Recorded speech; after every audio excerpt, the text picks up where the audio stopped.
Before I got this job, I was on Air America Radio, which doesn't actually exist anymore, and I miss it. But there was this guy who worked at Air America with me in Kent. His name was Jim Earl.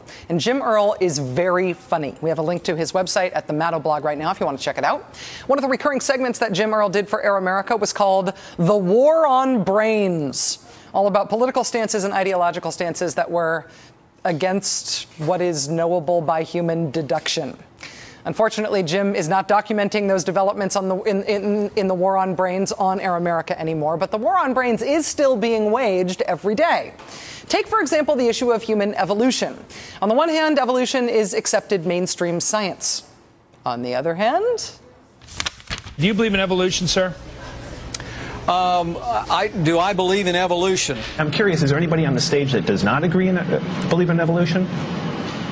Yeah. I think it's a theory of evolution, and I don't accept it. I embrace the view that God created the heavens and the earth, the seas, and all that's in them.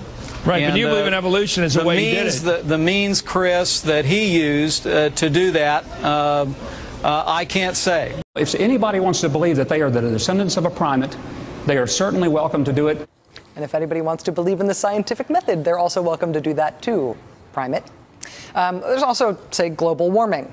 Global warming, that's what the scientists call it anyway. Senator James Inhofe, senior senator from Oklahoma, refers to global warming as the greatest hoax ever perpetrated on the American people.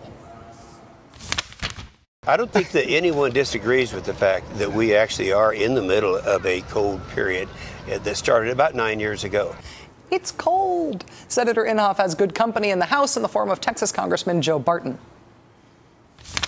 Carbon dioxide is not a pollutant in any normal definition of the term. It's not hazardous to health. It's naturally occurring. I'm creating it as I talk to you. It's in your Coca-Cola, your Dr. Pepper, your Perrier water. Evolution's not true, global warming is a myth, and carbon dioxide emissions are in your Perrier and therefore harmless. But the war on brains isn't just for science. It also applies to history.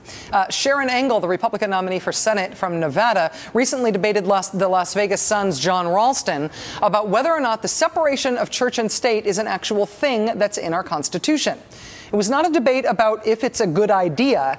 It was a debate about whether it is indisputably written down on a document that you can go and look at and read for yourself.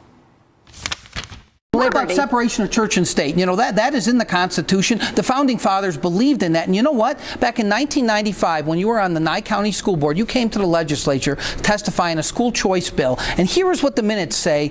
You said, the bill is exclusionary of many private religious schools, and Ms. Engel believed that to be an un-American concept, and the tenet of the separation of church and state is an unconstitutional doctrine. The separation of church and state arises out of the Constitution. No, it doesn't. Oh, the Founding Fathers didn't believe in the separation of church and state? Actually, the Establishment Clause, the First Amendment? Actually, Thomas Jefferson has been misquoted, like I've been misquoted out of context. Me and Tom. If that sounded like the most easily disprovable, winnable by brains battle in the war on brains, you will be delighted to learn about the newest front that has just opened up in this war. It is against Albert Einstein and his theory of relativity, the one about energy and the speed of light. You know, E equals mc squared? I'm not kidding. The folks at Talking Points Memo this week flagged this assault on physics, taking note of the apparent contributions by Andrew Schlafly, the son of famed anti-women's rights conservative activist Phyllis Schlafly. And here's his contributions. If you visit the website Conservapedia, you will find a very detailed entry on the theory of relativity. Quote, despite censorship of dissent about relativity, evidence contrary to the theory is discussed outside of liberal universities. And by outside of liberal universities, they mean on Conservapedia. There's also a page full of counterexamples to the theory of relativity, which contends that the theory is, quote, heavily promoted by liberals who like its encouragement of relativism and its tendency to mislead people in how they view the world. I know I've found the idea that the energy is equal to mass times the square of the speed of light to be a really effective tool in spreading my evil liberal views throughout the world. Mostly, though, the big brains at Conservapedia are concerned about the effect that Einstein's theory of relativity is having on the rate of Bible reading.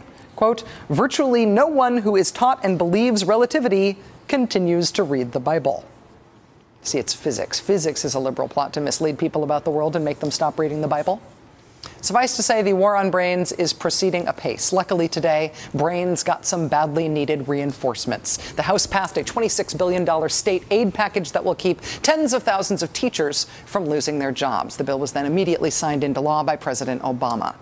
In the war on brains, brains are getting some reinforcements.